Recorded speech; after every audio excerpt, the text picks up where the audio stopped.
So you can see the electronics, for example, one of the initiatives that is started by government of India is the TSDSI, where there is a lot of participation in the international standards body. So India would add to many of the standard bodies, which just started very recently.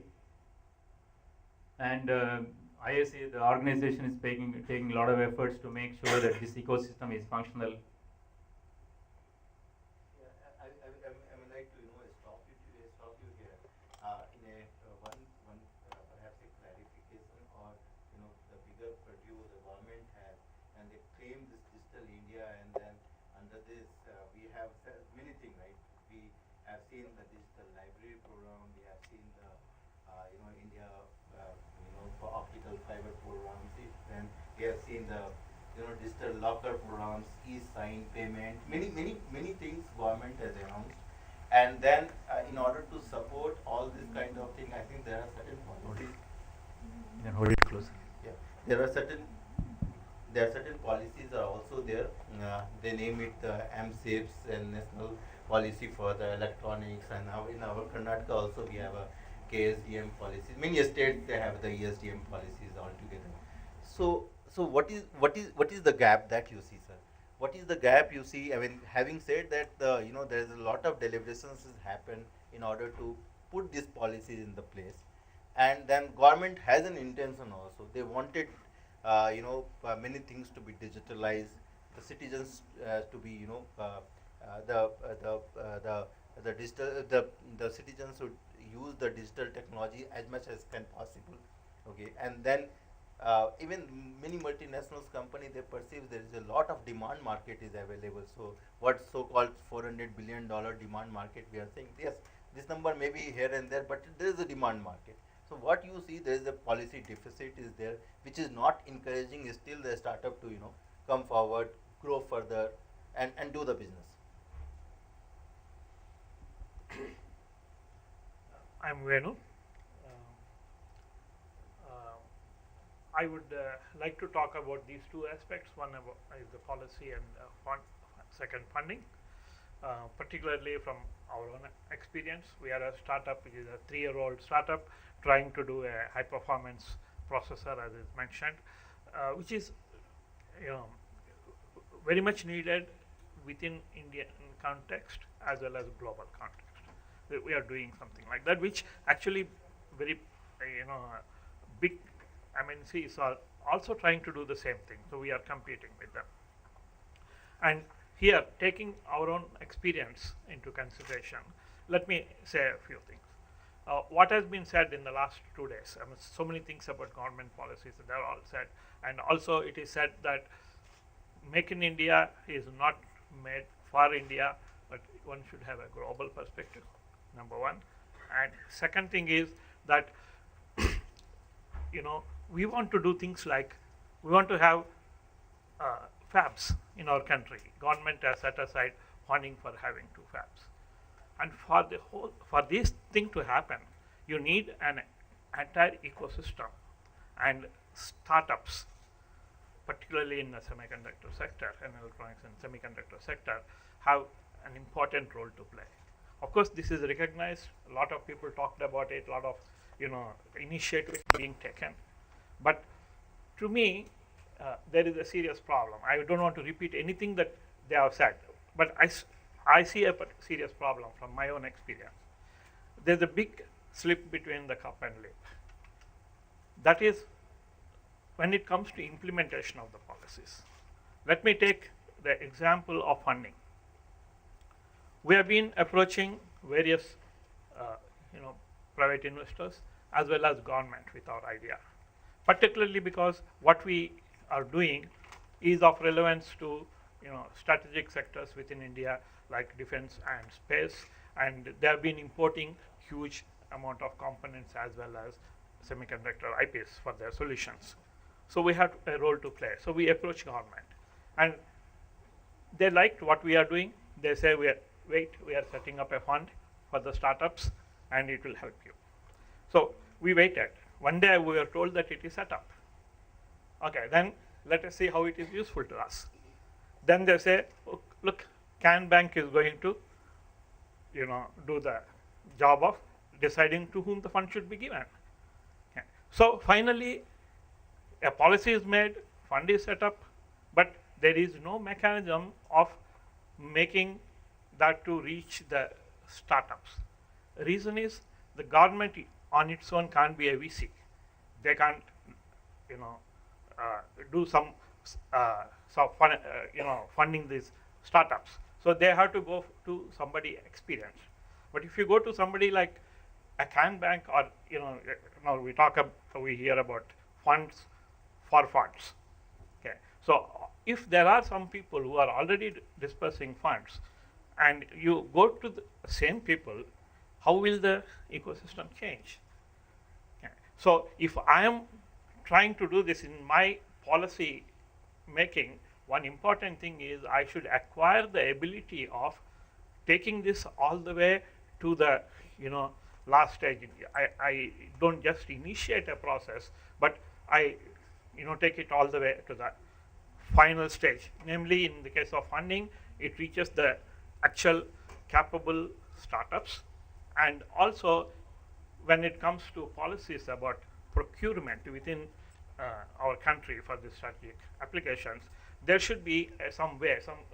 Vivek mentioned that there should be some streamlining these policies, and some of these roadblocks, like you should have this much of revenue and all, they should be removed.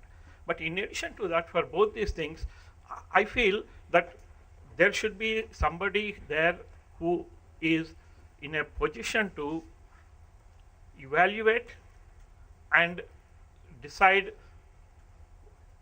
which startup should be funded or which product made in India should be used.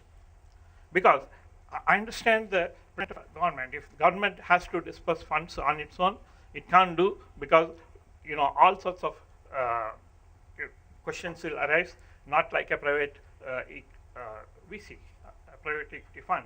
They can't do like this. But these questions can be answered if they have a mechanism. They set up, I don't know whether I should call it an expert panel or whatever it is, which can decide how the funding should be going, even if you are taking the help of somebody else. But at least define the rules, saying that I recognize that startups in this area are important, and this fund is set aside for that, and it should be dispersed only in this particular fashion. These are the modalities of dispersing this fund. Okay. The same way when it comes to procurement. These are some of my thoughts, and I think the lack of this stage in our current policies. There are nice policies, there are very nice initiatives, but then the closing stage is where I think there is a gap, and that should be addressed too. Thank you very much, Dr. Venu. So, yeah, fortunately we have Dr. Viswa here, so who was also fortunate in raising the fund from some of the initial in the initial period of the Sankhya Labs, right, through the different the venture capital fund, right. So he may like to share some of experience, how successfully the startup can look for the venture capitalist funds. So that is the one thing. Or secondly, any new startup wants to join to the bandwagon here due to the whatever the reason is, and the motivations that we are seeing in the across the pan India, right. So what is the right way to do that? Whether the bootstrapping is right, or they should look for the seed fund, or they need to prepare themselves for the venture capitalist fund. What is your take on that? I can only speak from my experience. So the initial development to a working prototype is best to be done. At least in our case, we did angel funding, and it was more of kind of family and friends funding than real a professional angel, if you like. And fortunately, we had meaning we could reach out to some business, meaning some development groups inside a company. In this case, it's Intel. So we had inwards, and there was one champion inside who was willing to look at a product. That's how the Intel capital funding came in. So if you're able to somehow reach out to these individual groups and impress them, then the appropriate funds can be raised from the related, like if it's Intel, it's Qualcomm, or whichever. So that is a good possibility. Otherwise, in the meantime, of course, you can't bank on it because sometimes in these big companies, you want to find out who would be interested in it. It can take you ages because you don't know which group is really interested in this. So we did work on TDB funding. It was a loan. So it's if you have a project plan of whatever 5 crores, 10 crores, then they would fund you 50%. So we did have an application. We got the whole loan sanctioned, but unfortunately the terms and conditions are not agreeable to Intel in this particular case. So there were some terms which are very harsh on the investors. The private investors just don't agree to those terms. Of course, we had we were actually we took the application, but we were debating for 3 months whether to sign the director guarantees or not, because all this require personal guarantees, and that is something that it's not easy for us to come agree to. But finally, we said we're betting so many years of our life on it. Why not just bet some more thing and go forward? Which may not be agreeable for most, and I personally feel that is something that everybody may not be willing to cross and agree on. So although there are funds available, they all have small print. Actually, just I have a few more slides which highlight this aspect. Can I complete that part? So you can go to the next slide. So before going on that, right, on this last point, Yeah. and maybe Sorry. with There is the last point, fab-friendly policies. Yeah. Currently only manufacturer oriented. So you want That's- to elaborate on that, or is that in your slide?